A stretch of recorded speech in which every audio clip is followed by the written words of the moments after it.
Tonight, the Princess of Wales reveals she has cancer. Catherine, in her own words, her voice breaking at times, the message she put out late today.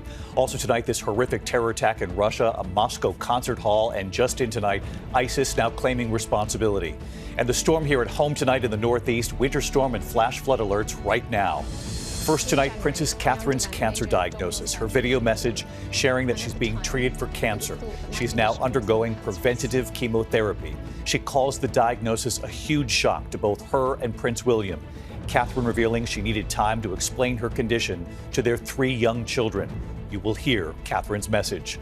Also the breaking news, the horrific scene unfolding in Moscow, the images coming in. A deadly terror attack inside a concert hall, a mass shooting and explosions. Dozens killed, the building in flames. ISIS claiming responsibility and Martha Raddatz standing by with what the U.S. had just warned of. Back in this country, the school bus and the deadly crash tonight. At least 2 dead. The bus with preschoolers on board, returning from a field trip to the zoo, colliding with a concrete truck and another vehicle. In the Northeast tonight, the 2 powerful storms set to combine just as we start the weekend. Winter weather alerts from Michigan over to Maine, flash flood watches from Washington, D.C. to New York City to Boston. Rob Marciano timing it out. The alarming images from the southern border, a group of migrants storming a barbed wire fence in Texas. National Guard troops overwhelmed. Berea Villarreal at the border. Tonight, the new Republican revolt in the House immediately after the House Speaker Mike Johnson relied on Republicans and Democrats to pass a spending bill to keep the government open. The far-right Republican tonight filing a motion to oust the House Speaker again. There is news coming in tonight in the search for that missing college student in Nashville, last seen on police video. The sad discovery just in tonight. And the breaking headline also coming in involving Major League Baseball's highest paid star and his friend and interpreter amid that gambling scandal. What Major League Baseball is now saying tonight. From ABC News World Headquarters in New York, this is World News Tonight with David Muir. Good evening, and it's great to have you with us as we near the end of another week together. We do have late reporting coming in on that breaking news, that horrific terror attack in Moscow, a claim of responsibility just in. But we do begin tonight with the other global headline late today, Princess Catherine revealing she is being treated for cancer. The Princess of Wales delivering a video message to the world saying she is undergoing preventative chemotherapy. She says she underwent abdominal surgery in January that they believed at the time it was non-cancerous. Tests later showing there was cancer. Buckingham Palace is not revealing what type of cancer, saying she has a right to privacy just as anyone does. Princess Catherine has been out of the public eye for months. TMZ obtaining video in recent days showing her with Prince William at this farm in Windsor. Tonight, Catherine calling the diagnosis a huge shock to both her and her husband. Princess Catherine saying it took time for her to explain this to their children before going public. ABC's Maggie Rulli in London leading us off. Tonight, the deeply personal message from Catherine, the Princess of Wales. It has been an incredibly tough couple of months for our entire family, but I've had a fantastic medical team who've taken great care of me, for which I'm so grateful. The princess revealing her cancer diagnosis. In January, I underwent major abdominal surgery in London, and at the time, it was thought that my condition was non-cancerous. The surgery was successful. However, tests after the operation found cancer had been present. My medical team therefore advised that I should undergo a course of preventative chemotherapy, and I'm now in the early stages of that treatment. Catherine, just 42, describing how she and her family have coped with the devastating diagnosis. This, of course, came as a huge shock, and William and I have been doing everything we can to process and manage this privately for the sake of our young family. As you can imagine, this has taken time. It has taken me time to recover from major surgery in order to start my treatment. But most importantly, it has taken us time to explain everything to George, Charlotte and Louis in a way that's appropriate for them and to reassure them that I'm going to be okay. The princess sharing how she comforted her 3 young children. As I've said to them, I am well and getting stronger every day by focusing on the things that will help me heal in my mind, body and spirits. Having William by my side is a great source of comfort and reassurance too, as is the love, support and kindness that has been shown by so many of you. It means so much to us both. The shocking news coming just after King Charles was also diagnosed with an undisclosed form of cancer. The king undergoing surgery at the same time and at the same hospital as his daughter-in-law. The palace tonight saying His Majesty is so proud of Catherine for her courage and in speaking as she did. This is a completely unprecedented situation for us to be in this country. We have a family that's been through many ups and downs in the past few years, and now they have two family members who are very ill, and the concern is for them. Catherine had been extremely private about her health and hadn't been seen in public since Christmas, posting this Mother's Day photo with her children, Prince George, 10, Princess Charlotte, 8, and Prince Louis, who turns 6 next month. It was later found the photo was edited. That and her public absence only increasing concern over Princess Catherine's health. Then she was recently seen in this video captured by TMZ. Catherine and her husband, Prince William, grocery shopping near their home in Windsor, where she had been recovering. The absolute dominant thing for them is protecting their children. George, Charlotte and Louis, they've just broken up from school. So William and Kate can really kind of take them off right now and have them in a bubble and protect them while this news is hitting the world. But for now, The princess emotional, speaking to the millions of families like hers. at this time, I'm also thinking of all those whose lives have been affected by cancer. For everyone facing this disease, in whatever form, please do not lose faith or hope. You are not alone. It was a remarkably moving moment today when that video message was made public. Let's bring in Maggie Rulli. She's live at Buckingham Palace tonight. And Maggie, the palace will only say that Catherine is undergoing preventative chemotherapy. We were on the air with our special report, our medical team, telling us that that could mean a number of things, that doctors might believe the cancer is gone and that they're taking preventative steps, or that the treatment could be actually targeting cancer. They're not saying, of course. We also don't know the type of cancer or the stage. And we know tonight the royal family is really trying to keep some privacy here as she goes through this. Yeah, exactly, David. All we know right now is that this all started with that abdominal surgery in January. Now, the princess says at the time it's thought that her condition was non-cancerous, but pathology revealed this cancer. The palace, again, not revealing what kind or stage of cancer Catherine's currently being treated for. But we just heard from the princess there, David. She is saying she is well, she is getting stronger every day, and right now she is focusing on making a full recovery. David. People around the world tonight are pulling for Princess Catherine. Very brave message today. Maggie Rulli tonight, thank you. We turn now to the other major breaking story tonight, a deadly terror attack inside a concert hall in Moscow. A mass shooting and explosions, dozens killed, more than 100 wounded. The horrific images coming in tonight. You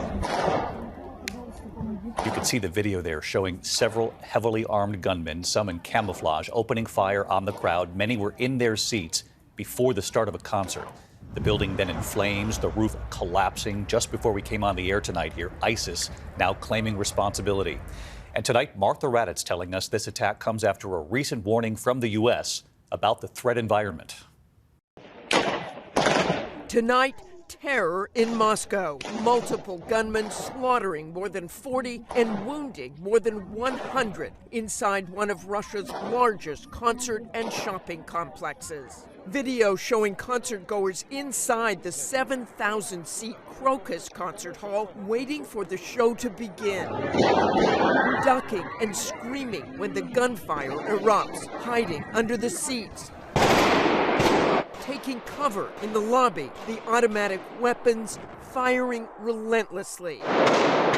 Video circulating online showing two of the multiple gunmen as they stormed the entrance to the complex, firing on patrons as they make their way inside. This man evacuated from the basement, saying the gunman threw Molotov cocktails after the rampage. Black smoke and flames pouring from the complex, caving in the roof. A massive response by police, fire, and the military. Helicopters dropping water from above, an unknown number of people trapped inside.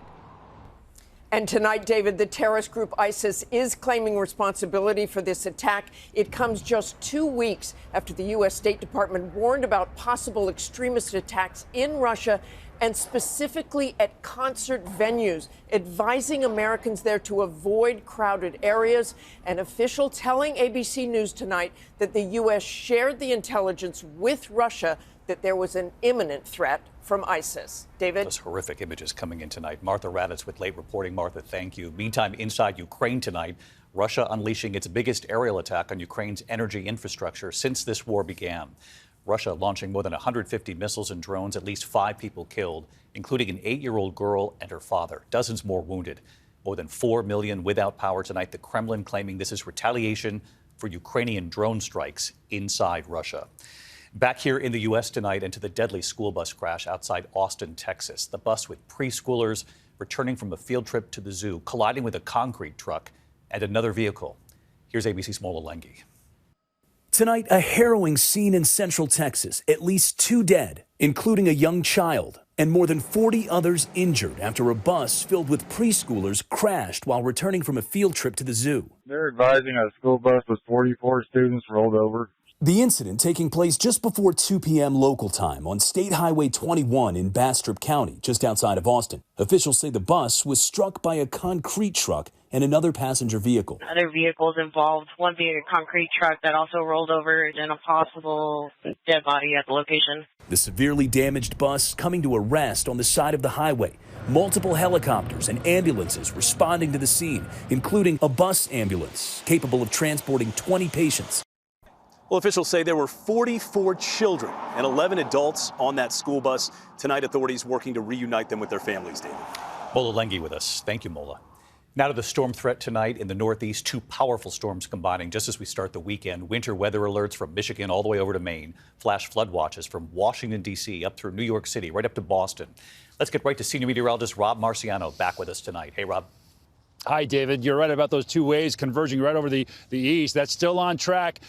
Flash flood watches have been expanded from the mid-Atlantic to the northeast, and winter storm warnings now, that's the pink you see for northern New England. Some snows in Chicago, a cold rain in Pittsburgh, that low in the southeast, rains from Memphis through Atlanta, rolling up into the northeast. Look at that squeeze play. Very heavy rain across I-95 tomorrow afternoon. Widespread flash flooding, certainly be some urban flooding as well. Clearing out Sunday, but 1 to 2 feet of wet snow across northern New England. You should prep your property tonight and try not to travel across the northeast tomorrow.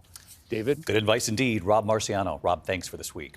Now to the southern border tonight, and we're learning more about those alarming images. A group of migrants storming a barbed wire fence in Texas. National Guard troops were overwhelmed. ABC's Maria Villarreal at the border for us tonight. Tonight, alarming video from the U.S. Mexico border. A group of migrants pulling down razor wire, breaking through this fencing. A handful of Texas guardsmen pushing them away as they stormed toward the border wall. Sources tell ABC News a group of migrants had been staging in this area in El Paso, waiting for Border Patrol agents to arrive. Within hours, about 500 turning themselves in to Border Patrol agents for processing. The Rio Grande River is the international boundary dividing Mexico and the U.S. along most of Texas. After crossing, migrants face these 2 razor wire fences patrolled by the Texas National Guard before they can reach the federal border wall controlled by federal agents. Texas Governor Greg Abbott now saying they are redoubling the razor wire barriers, all while a controversial law that would allow Texas to arrest, deport, or imprison anyone they believe may have entered the state illegally is on hold pending an appeals court ruling. The razor wire, that's him. The National Guards, that's him. The Border Patrol agents still did their job, even though the governor's plans got in the way. David, CBP confirms that they will be sending additional personnel to the affected area. And just a reminder, not everybody in that group is going to get to stay in the U.S. and plead their cases for asylum. In fact, since May of last year, we've seen at least 600,000 unauthorized migrants be deported or returned back to their home country. That's the most of any year since 2012. David? Maria Villarreal tonight. Maria, thank you. We turn now to Capitol Hill and to the newest attempt at a Republican revolt in the House.